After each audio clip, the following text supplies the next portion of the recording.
Jurassic World Fallen Kingdom is directed by J.A. Bayona, and it stars Chris Pratt and Bryce Dallas Howard returning to their roles from the first Jurassic World. And in this review, I'm going to be talking spoilers, but before I get to those spoilers, for those of you who have not seen it yet, don't stay for the after credits scene. It is probably the worst after credits scene in any movie. I'll talk about it later in this review, but don't stay for the after credits scene when you go see this movie. So, from this point on, I'm going to be talking spoilers. So again, if you haven't seen this movie yet, definitely go watch it before you watch this review, but don't stay for the after credits scene. It's not worth it. In Jurassic World Fallen Kingdom, the island that the park, Jurassic World now, has been established on is about to erupt. There's a volcano on the island that was once dormant, now it's active and it's about to erupt and kill all the dinosaurs on the island. So, Claire is trying to get other companies and the government involved to go rescue these dinosaurs, but the government doesn't want to get involved because these are de-extinct animals. They have been brought back from extinction, so they don't have any rights. But, Claire and Owen, they get sent by this private investor, this private company. He wants to get the dinosaurs off the island onto a safer island, but there's a double cross, and this guy is actually wanting to sell them to like arms dealers and other places, other countries that want to exploit the dinosaurs and make a lot of money off of them. So there's a lot of twisting, turning going on in this movie, and I gotta say, going into this movie, I expected it to be very different than it was. I still enjoyed it. It was fun. It was great to see all those dinosaurs. But overall, the emotion that this film got out of me was more frustration. I was frustrated with the movie, mainly because there are things that characters do that no human being would ever do in their right mind, and just some of the choices that the filmmakers made, I disagree with. So, let's talk about the positives right quick. I thought the cast was really good. Chris Pratt did a great job returning as Owen. He's still very consistent with his character. I did sense a little bit more Star-Lord and maybe Andy from Parks and Rec. There's a little hint of that in his character of Owen in this movie. But I still enjoyed his character. He has the stance, like, if they're gonna die, they're gonna die, and I'm not gonna go risk my life to go save these dinosaurs.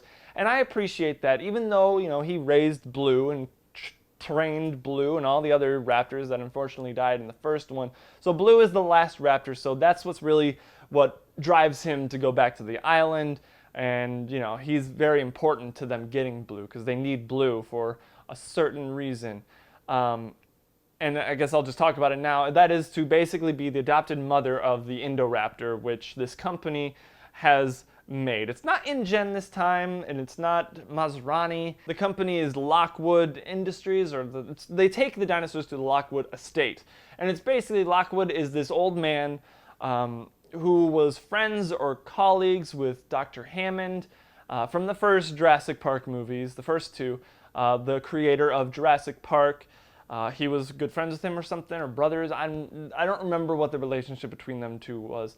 But basically he wants to save his work because they were kind of in it together at the beginning, and that's kind of what also drove them apart. So it's an interesting concept, to move the dinosaurs to a different island, which frustrates me because I'll get to that in my negatives because there are some huge plot holes that I want to discuss. Bryce Dallas Howard, I liked her character better in this one, to be honest. However, she does a complete 180 from her character in the first one, which I can kind of understand because those events in the first one might have changed her mind about dinosaurs. But based on the events that happened in the first one, you would think that her stance would be even stricter on dinosaurs because the Indominus Rex, which she helped create, she funded that pretty much. She was in charge of that whole project, I guess. She tried to kill her several dozen times, it seems like, and I don't know, it didn't seem quite right for her character to be just all like, we gotta save the dinosaurs, and she's like, these are creatures. In the last one, she's like, they're numbers on their spreadsheet, they're assets. I don't know, that bothered me, but I also kind of bought into it because I did appreciate her character better in this movie. than in the last one. Some of the other characters, like Franklin, played by Justice Smith, I mean, he was just kind of there. He was kind of a comic relief, but it felt way too forced, especially that scene where he's spraying on the bug spray in the ATV, or not the ATV, yeah, I think it's an ATV, armored transport vehicle. It was a little too heavy-handed. You know, he worked as like a more of an IT guy in the small little office building that they had to try and save the dinosaurs from the States. And now he's being sent there because he's the IT wizard. He knows how to hack into the system and open all the doors and restart the systems, reboot the systems. His character was just kind of annoying. And Zia, she was just kind of there. She was like the vet. I didn't really care much for her character. She was also kind of like a comic relief, but also more serious. She kind of reminded me of the character Darcy from Thor and Thor: The Dark World. Just wasn't very necessary. The only reason that her character exists is because there's a scene where Blue gets shot by a bullet and she has to save her life. So yeah, I didn't care much for either of those two characters. They were side characters. There's also a little girl in this movie named Maisie, who I saw the twist of her character being a clone coming from a mile away. At first I was trying to figure out, who is she the daughter of? Because they kept saying, you know, she was your mother, you look exactly like your mother, and she was actually on the island years ago. I'm like, there's no way it's like Lexi's daughter. I mean, they're talking about her mother, so I'm like, okay, well, it's not Tim, and it's not his wife and his daughter or anything. So I was thinking maybe it's Lexi, but she doesn't look anything like Lexi. There are no other little girls on the islands in the other ones except for Ian Malcolm's daughter, but I don't think she would be her daughter. It didn't make sense to me. So I was like, maybe she's a clone. And I even leaned over to Karen. She can attest to this, but I did say, I think she's a clone. And sure enough, they admit to that. And I was like, yes, I called it. And I was like, why does that need to be a story element? The little girl, while she did help the characters out in the long run, she was completely unnecessary. And the twist of her being a clone, I mean, I get it, because it's like, hey, our gene mapping of the genome and cloning process of dinosaurs, we've extended it to humans now. And it's like, that's crazy. And that's like, the moral grounds of that are kind of shaky on that. You know, I don't know how to feel about that. It's kind of, but I don't know. I just didn't see that it was necessary. I mean, she did end up pressing the button at the end, releasing the dinosaurs into, well, North America at least, not the world, because, I mean, there's only a few dinosaurs that could travel to other continents, like the pterodactyls or pteranodons, whatever dinosaurs those were, and of course the Mosasaurus. That's in the water eating surfers as we speak. I enjoyed that. So let's get into like some of the more action scenes. I loved the beginning. It was fantastic because it was tense. You were like, okay, I know that the Mosasaurus is still alive. I've seen the trailers. I know that it's there and it comes out of the water and does stuff. But I was like, when is it gonna come up? They're in a submarine in the Mosasaurus enclosure and the gate's open. You better close that behind you right now and then get out. And then open it and get out and close it again as quickly as you can. It bothered me that they didn't, and it was good. They played it off pretty well. And of course, when that guy, the tech, whatever, he's trying to close the gate, and you see the flashes of lightning, and you see a dinosaur in the background, he's like, well, I don't see anything because it's all dark. And then another flash, and it's like, the T-Rex is right behind you. Get up and move. And I loved that. That was so incredible. And then the T-Rex grabs onto the ladder, which I liked. That it was pulling back the helicopter and the guy was basically about to be cut loose and like sacrificed. I actually kind of enjoyed that, but I don't think a T-Rex would have bitten the ladder to pull them back. I don't think the T-Rex is smart enough to do that. I know I don't know that much about dinosaurs, but you know, it's never been shown to be able to do that type of stuff. But I still enjoyed that first scene especially. And of course, when they go to the island, seeing all those dinosaurs, that was awesome. However, I don't remember any of those dinosaurs actually being in the original park of Jurassic World, let alone Jurassic Park, but that's okay. I can put that aside. To be honest, when in the first scene with the T-Rex, I thought it was going to be the Dilophosaurus, and I was super excited to see the return of that. But then I remembered the trailer when the T-Rex is roaring at the helicopter. I was like, okay, it's going to be the T-Rex, and then of course they show it. I was not that disappointed because I was like, yes, T-Rex, but I also wanted the Dilophosaurus to make a return. Yeah, when they get to the island and the volcano starts erupting, I thought it was a little too fast for the eruption to take place. Of course, I don't know that much about volcanoes, but it was just a little too quick. And of course, that scene where Owen is like laying down after being tranquilized and he's trying to roll away from the lava, he would have already been dead like minutes before he actually got up. Because being that close to lava, your clothes are gonna catch on fire, or your lungs are just gonna burn up inside of you, because that is way too hot to be that close to the lava. I hate that about movies. Lord of the Rings did that too. They were just way too close to the lava. They would have died. Anyway, when they get to the island and they're faced with all those dinosaurs, they rescue Blue. Of course, there's a lot of nostalgia built in this movie, especially at that scene when, you know, they're rescuing Blue. Blue jumps on the SUV, the Dodge Durango of the original Jurassic Park movie that Tim was in, that fell off of the paddock that the T-Rex was on, which of course there was no wall anywhere around that I could see, so I guess I could put that aside because it's just nostalgia. But seeing all those dinosaurs again was incredible. You got the Carnotaurus, which in my trailer reaction, I actually did a trailer reaction instead of just a breakdown for this one. I called it a Ceratosaurus because the Ceratosaurus actually has the one horn on its nose. We saw that in Jurassic Park 3. This is the Carnotaurus, which was the main villain in the movie Dinosaur, which I love to this day. We even see an Allosaurus and a Baryonyx, which is like a smaller version and finless version of the Spinosaurus, which I really liked. That was cool. Of course, we get the T-Rex saving the day at the last second. We get even some Compies in there, which again, in my trailer reaction, I did not like how the Compy was like posed as a toy when the humans first arrive. Also, when the humans first arrive, we get our first look, at least in this movie, of a Brachiosaurus, which they tried again to capture the magic of the first Jurassic Park movie. It didn't quite work. But again, seeing all those dinosaurs was awesome, and it was really cool. It was intense, and I was smiling most of those scenes. Like, yes, give me more dinosaurs. And of course, they bring in the Peclocephalosaurus and the Ankylosaurus. They actually call it an Ankylosaur this time, not an Ankylosaurus, which I appreciated. They even have a Parasaurolophus in there. I know a lot of crazy dinosaur names. I loved these movies growing up. So much so that in my negatives, you will see. And I might even do another movie or another video where I talk about plot holes and stuff that really bothered me about this movie. We'll see. Anyway, let's get into my negatives because I have quite a few. First off, I don't think there was enough T-Rex in this movie.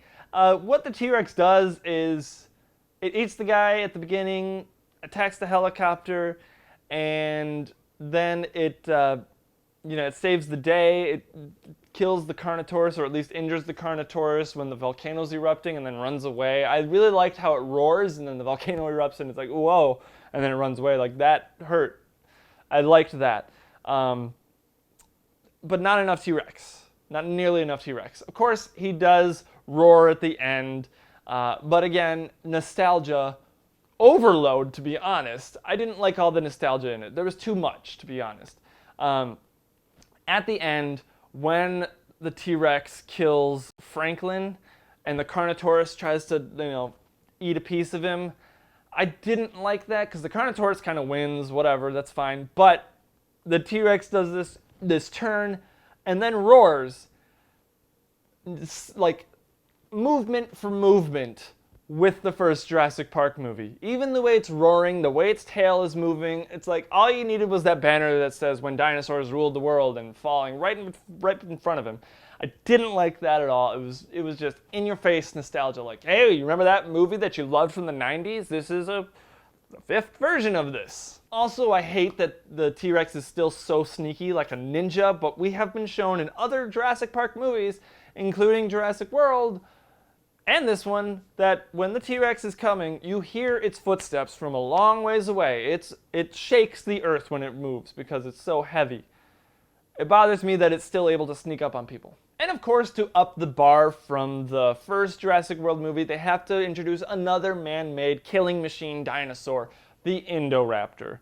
And while I did like the design of this Indoraptor and how it looked, how it behaved, let's get away from the man-made dinosaurs. The problem is that they started in the first one and then they brought it again in the second one. They're gonna have to do it in the third one to make another monster villain type of thing, which I don't like them making the dinosaurs monsters. They're already animals, vicious animals that are scary enough as it is. Why do we need a man-made monster dinosaur to be the antagonist of the film? I don't like that. I don't appreciate that. But I mean, I guess all the dinosaurs are pretty much man-made in this movie, but I don't know. I just didn't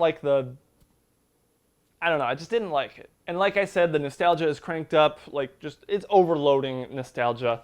When they first see the Brachiosaurus, it's not as magical as the first time in Jurassic Park. When they're taking off in the boat and the Brachiosaurus is like, wait, you forgot me, and just walking out to the end of the pier, and you see the cloud of ash and the lava just coming for it. It's like, no, the Brachiosaurus. It kind of makes you want to cry for it, but you're also like, oh my gosh, this is way too heavy-handed. Feel bad for this Brachiosaurus. It's about to die. And it's like, didn't we save another Brachiosaurus in this movie? But I don't know. It's like, well, this could be the last one, but I'll talk about that in a second. But the way it dies is way too sad. And it does it gets up on the hind legs, just like Jurassic Park when it tries to get that branch at the beginning when Dr. Grant and Ellie are seeing it for the first time, of course. Ian Malcolm, of course. It was like, hey, remember that magical scene? This is a magical animal that is being killed by lava because these humans didn't leave it, or they left it behind. They didn't save it. Now, this might be an extreme nitpick, extreme. Probably too much. But because I grew up with the Jurassic Park movies, and I watched these movies hundreds of times a piece, especially the first one, I could probably quote these movies almost line for line and sound effect for sound effect. That being said, in this movie, because I've already said the nostalgia is overloaded, they even go to the extreme of using... I understand that the same sound effects are important because you want them to sound the exact same way as they have throughout the franchise. But when you use them in the exact same order as they happened before, the big fans like me are going to get kind of annoyed like that. Hey, that was lazy. I get it that you're trying to evoke a subconscious feeling I love this movie because it reminds me of the first one. The sound effects I heard, it was just carbon copy of the original in certain parts. There's a part where the raptor, where Blue, makes certain noises and coughs and growls. It was the exact same series of sound effects as when the raptor comes into the kitchen scene and starts coughing for its friend. And then the other one comes in and he bites his neck and does the growl. I think it was when when Owen first comes to see Blue. I think that's when it was. I'm not entirely sure, but I'd have to see it again to remember where it was. But there were a few other instances, especially of the raptor, that did that same thing. I don't know why that bothered me. It shouldn't. And I know that's such a nitpick, but it did bother me. Another issue that I have with this movie in regards to sound is the music. While it wasn't bad music per se, it didn't feel enough like a Jurassic Park, Jurassic World movie with the music. Mainly because it didn't take enough time on the island. In a 2-hour movie, there's maybe 20, maybe 30 minutes at most, on the island, which was disappointing. It just seemed like they wanted to hurry up and get off the island so we can get into the main story of, Franklin, or not Franklin, the Lockwood estate being, the villains, and they're selling the dinosaurs and trying to make money off of them instead of saving them, which they kind of are, but indirectly by selling them. Um, I didn't like the fact that they didn't spend enough time on the island, and the music suffered that plot line. Suffered from that plot line because there wasn't any time on the island. There were a few times that you did hear the theme song, the familiar stuff, but when they get to the Lockwood estate, the theme completely changes, and there's I didn't hear any reminiscence of the old themes, which kind of bothered me, but also made sense because, of course, we're not on the island. But now that, at least North America, I assume it's North America, is now basically, I don't even know if it's North America or if it's England or Europe. The dinosaurs being released over there is much worse than if they were released over here because there's more land for them to get to. Anyway, it just didn't feel right to not have those themes. When the end credits are rolling, it's there's the theme songs. I don't remember hearing them anywhere else except for when they're on the island and see the Brachiosaurus for the first time. That was about it. Okay, of course, there aren't as many magical moments in this movie. It's more just action and the dinosaurs are attacking, so it needs to be more, dinosaurs are attacking. It's excitement and terrifying music. That being said, I have to say that the terrifying level was, at first I thought it was going to be great, but then it quickly drops off and it's not as terrifying. The first movie, Jurassic World, they did a good job with making the dinosaurs kind of scary again, by keeping them dark and mysterious, and the Indominus Rex kind of slowly moving and sniffing to find somebody, and then it attacks. This one, it abandoned that pretty much, and it was more about just action and Blue versus the Indoraptor, which was it was just okay. And of course, when they take them to the basement of the Lockwood estate, I don't think that basement was big enough for a Brachiosaurus to be in there, let alone all the other dinosaurs, all of them. The T-Rex was somewhere in there too. The Carnotaurus was in there too, Triceratops and Brachiosaurus and even the Parasaurolophus. And of course, the Pachycephalosaurus scene I enjoyed because Pachycephalosaurus was actually one of my favorite dinosaurs growing up. I don't know why. I think The Lost World really made me like it more than I would had I seen it later in life. But when Owen is whistling at it to make it hit the wall and break through the wall, I'm that would never happen. I doubt that would ever happen. Whistling at a dinosaur to make it bump into a wall. I think it would stop after the first few. Okay, this wall is not giving away and it keeps whistling at me. I'm just, it's bothering me, but it breaks through a brick wall that I feel if the walls were that thin, yes, the Pachycephalosaurus is strong and it is made for butting things with its head. Don't you think the Triceratops might have tried to do it or gotten angry enough and done it being enclosed? I don't know. It seems like that dinosaur would be more suitable to do that because it's bigger and stronger. But, of course, that's fine, whatever. They needed a way to get them out, even though the little girl was seconds away from letting them out. There is one scene with the Indoraptor that I really did appreciate. However, the hunter character that they introduced at the beginning, I knew he was going to be a bad guy. He sedates the Indoraptor with 2 darts, thinks that it's down because it acts like it's down, which doesn't make sense. It's never had any social interaction. How does it know how to play dead and fake humans? And then it raises its tail behind him when he stupidly goes in the cage. No human would ever go in the cage. I don't care if you're a great hunter and you know animals. You would never go in that cage with that thing. You don't know what it takes to make that thing go down. You only saw it go down really quick. It's that was it.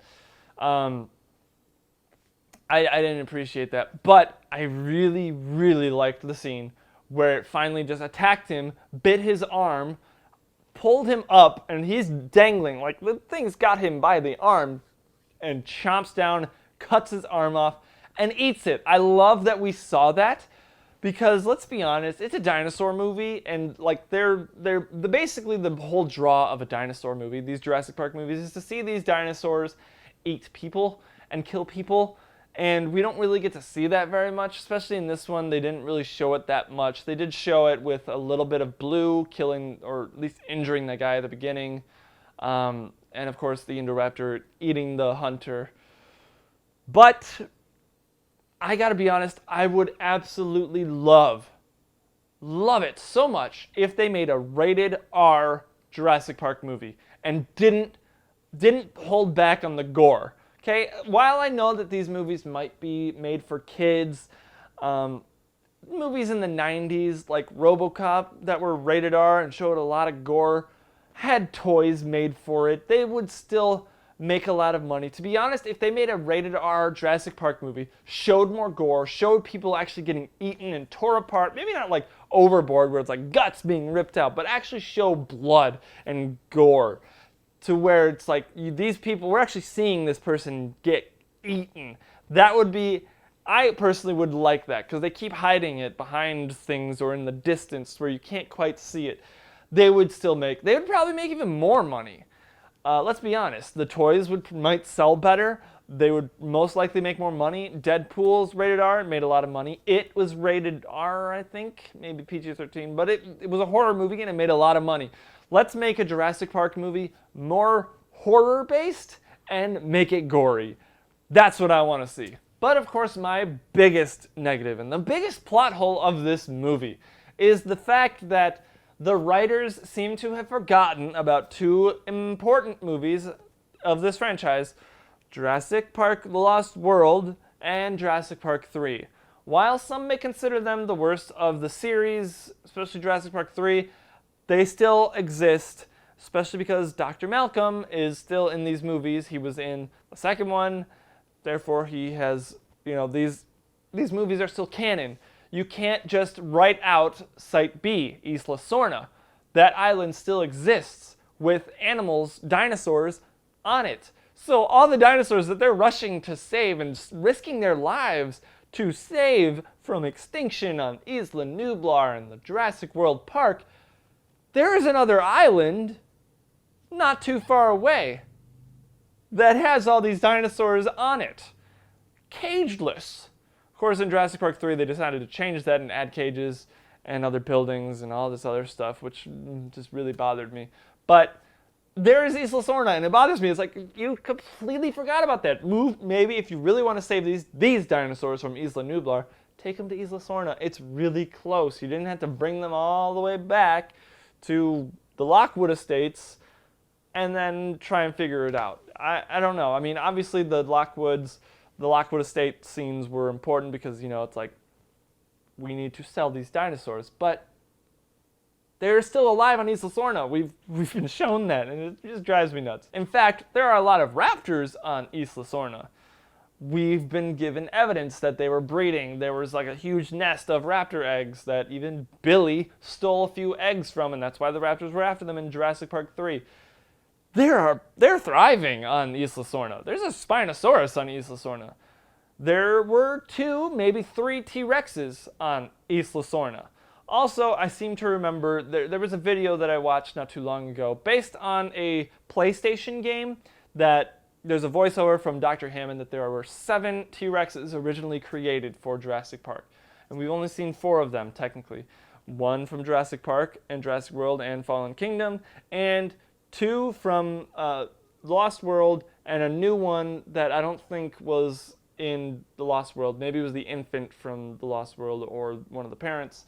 But that one was killed. So there are still 7 T-Rexes. Probably. So this one T-Rex from Isla Nublar is not at all the last one, and it really bothers me.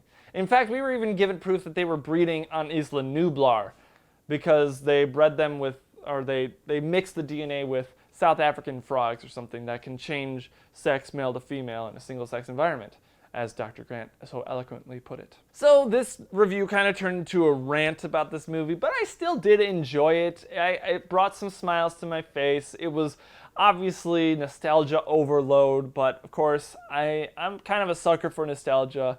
But those few things, not few, but those many things that I listed about the negatives, the girl being an unnecessary clone, which I saw coming from a mile away, the lack of the T-Rex, but of course you have all the variety of carnivores. You have the Baryonyx, the Allosaurus, the T-Rex, the Carnotaurus, the Indoraptor, I keep wanting to call it the Indominus Rex, the Indoraptor, the Raptors, and I feel like there was another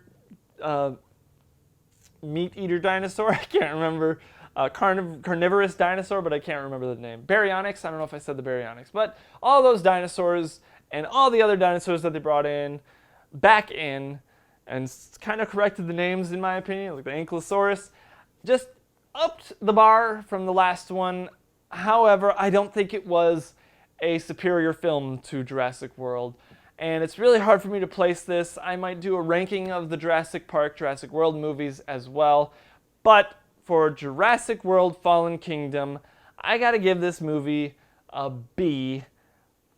It just is hard to grade this movie because I really wanted to like this movie. I really wanted to love it because I was seeing all those trailers and I was like, there's gonna be a lot of dinosaurs in this movie, but it just kind of fell flat, just didn't hit the right beats, didn't spend enough time on the island, and the music and sound effects, I mean, the sound effects were great, but of course, like I said in my negatives, they just played them in the exact same sequence as they did in previous movies. Super nitpick, but those are my thoughts on Jurassic World Fallen Kingdom. And of course, that post-credit scene, the useless post-credit scene, I had heard that it was a bad credit scene, bad post-credit scene. I looked it up. I even asked my sister because she got an early screening of the movie. I wish I could have gone to that as well. But you know, when I heard that there was a post-credit scene, I'm like, that's sweet. I don't think we've ever had a post-credit scene in a Jurassic Park movie. We don't need another Jurassic Park post-credit scene because that was ridiculous. We stayed for an extra 6-7 minutes through the credits, of course, you know, seeing all those people's names, you know. Thank you, people, for making this movie, but that post-credit scene was useless and pointless. It added nothing to the story, as, of course, did the clone, the girl being a clone of Lockwood's daughter. But, you know, that scene at the end of as the post-credit scene was just kind of, what? I stayed for that? Just, it was bad. Did you guys see this movie? What did you think of this movie? Did you like it, love it, or hate it? Let me know in the comments below. And if you like this video, be sure to give it a big ol' thumbs up, subscribe to the channel, and make sure you hit that bell icon next to the subscribe button so you can be notified of when we upload new content. And as always, thank you so much for watching, and I will see you in the next video.